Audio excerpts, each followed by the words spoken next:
Magandang hapon po, mga kapatid. Napansin niyo po ba na ang daming fake na mga nakapost ngayon sa social media? Nakita niyo po ba na ang daming pinapakalat na mga fake news? Pati po ang ating mga kaparian, ang ating mga kardinal ay dinadamay na ng mga desperado, no?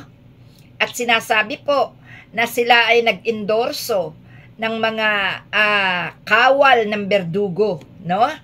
Ito po, babasahin ko po ito,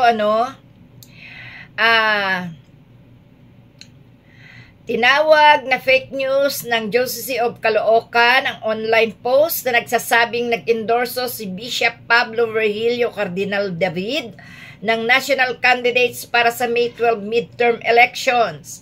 Ayon sa peking online post, inendorso umano ni Cardinal David sina Ronald De La Rosa, Bongo, Rodante Marcoleta, Raul Lambino, Philip Salvador, Willie Revillame, Aimee Marcos, Vic Rodriguez, Camille Villar, and Jimmy Bondo at Manny Pacquiao. Pero giniit na wala itong katotohanan. Tama po, sapagkat ang atin naman pong mga kaparian ay hindi nakikisali sa ganitong sistema ng politika, lalo na kung eleksyon. Bawal po ito at non-partisan po ang mga sekta ng reliyon dapat, At hindi po nagba-block voting ang Katoliko. So, hindi po magagawa ito ng ating mga kardinal, ng ating mga kaparian, Napakawalang hiya ng mga desperadong ito. At isa pa, pinakakalat nila ang kung ano-anong balita na kesyo bumaliktad na raw si Rodriguez, Pati si Philip Salvador ay puro kabaliktaran na ang lumalabas. Ito po ay mga fake news, mga kapatid. Ang galing gumawa ng mga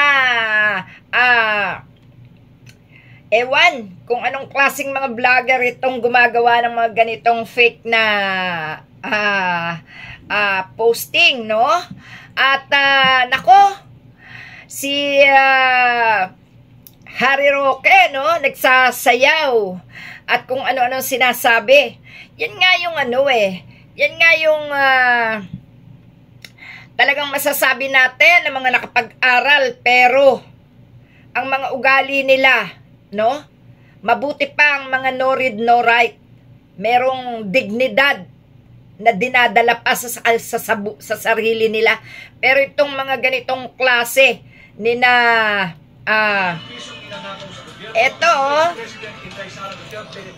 mga peki po ito, mga kapatid, huwag kayong maniwala kasi walang boboto sa kanila, kaya ganyan yan, ipinapakalat nila. Taong malapit sa mga Duterte ngayon ay bumabatikos na. Yan po, hindi po totoo. Tao pa rin yan ni Duterte.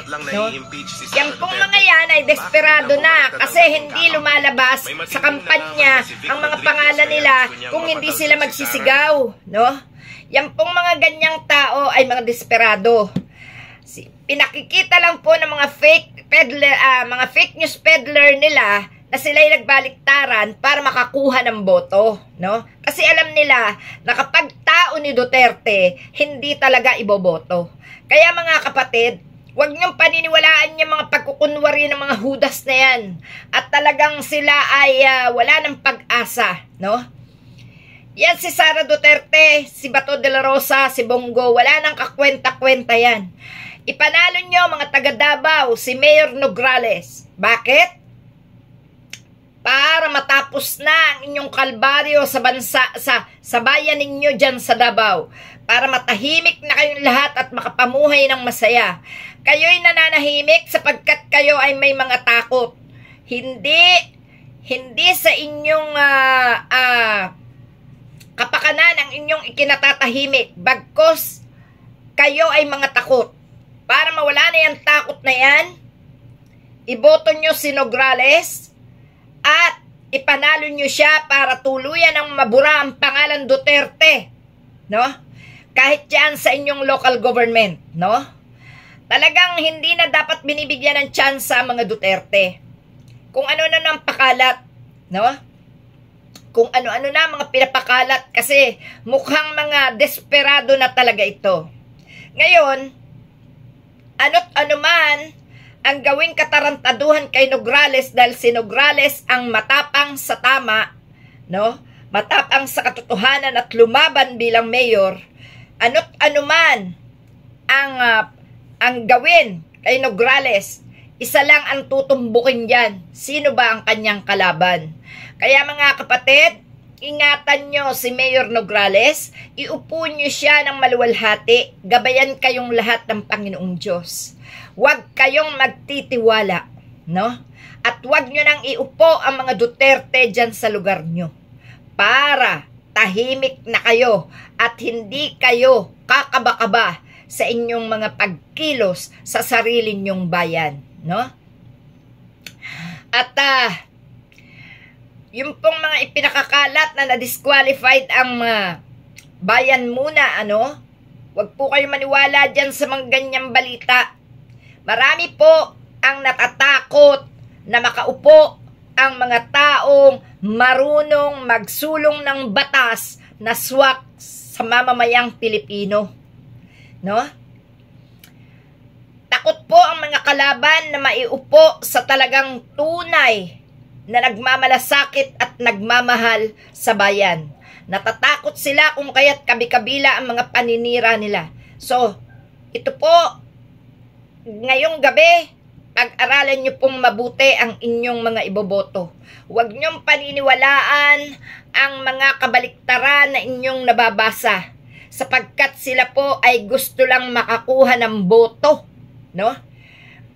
Wala na po marami na po ang DDS na nanahimik at malamang na hindi na talaga sila boboto sa mga Duterte, sapagkat nabulgar na ang lahat ng kasamaan ng mga Duterte.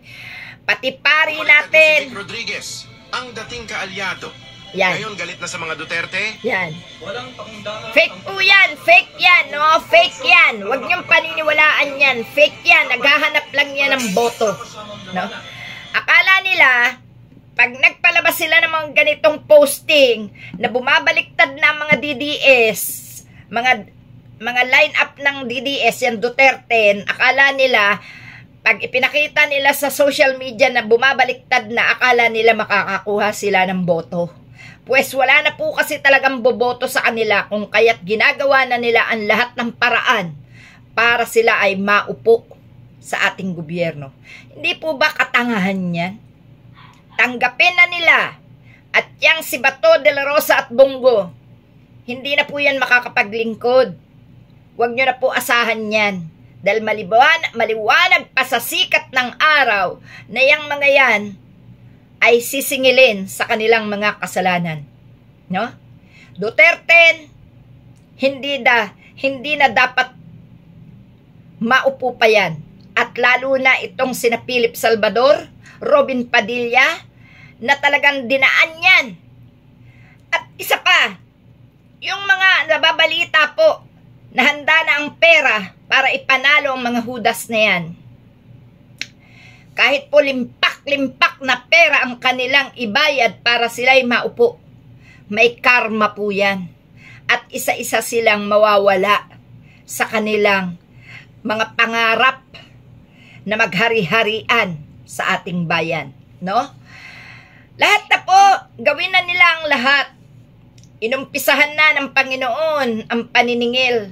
Pues, tuloy-tuloy na po yan. Huwag po tayong mawala ng pag-asa. Ipagdasal po natin ang ating bansa. Ipagdasal natin ang eleksyon bukas na maging mapayapa.